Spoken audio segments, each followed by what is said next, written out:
Сәлем достар, Let's Cook KZ арнасына қош келдіңіздер. Бүгін сіздерге ұнсыз дайындалатын өте жеңіл ПП десерт түрік пирогы рецептін ұсынамын. Видео қызық болса, оны соңына дейін қарап, менімен бірге дайындаңыздар. Ал бастайық.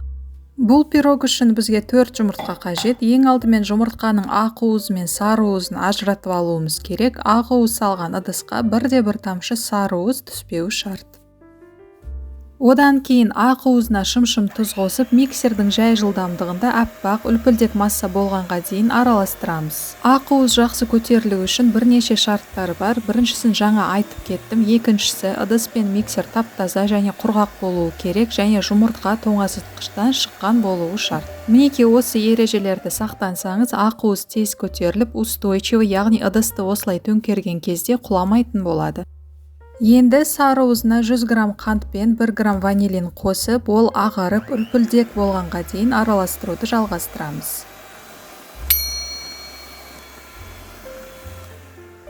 Ал қазір осыған 75 грамм жүгері крахмалы мен 400 грамм 10% қаймақ немесе греческий йогурт қосамыз.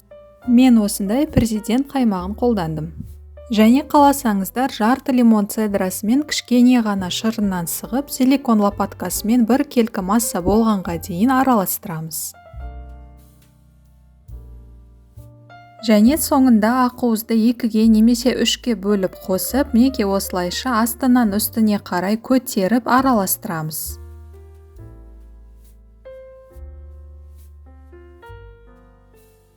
Енді астына да шеттеріне де пергамент төселген формаға қамырды құйып, пирогты алдын ала 170 градус қызып тұрған пеште 40-50 минуттай пісіреміз. Және достар, пирог піскеннен кейін оны пештен бірден алып шықпаймыз, соның ішінде 10-15 минуттай ұстау керек. Одан кейін бөлме температурасында толық суығаннан кейін ғана формадан алып шығамыз.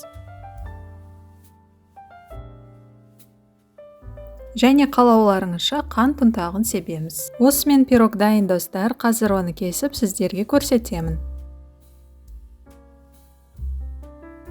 Қараңыздаршы достар, пирог үлпілдек, өте жеңіл, диета ұстайтын немесе тәтті көп жемейтін кісілер үшін таптырмас рецепт. Міндетті түрде дайындап көріңіздер, сіздерге ұнайтынына сенімдімін. Егер рецепт сіздерге ұнаған болса, оған лайк басып, комментарий қалдырып, дос құрбыларыңызбен бөлісіп, арнаға тіркелуді де ұмытпаңыздар. Видеоны қарағандарыңыз үшін көп рахмет. Келесі кездескенше аман сау болайық.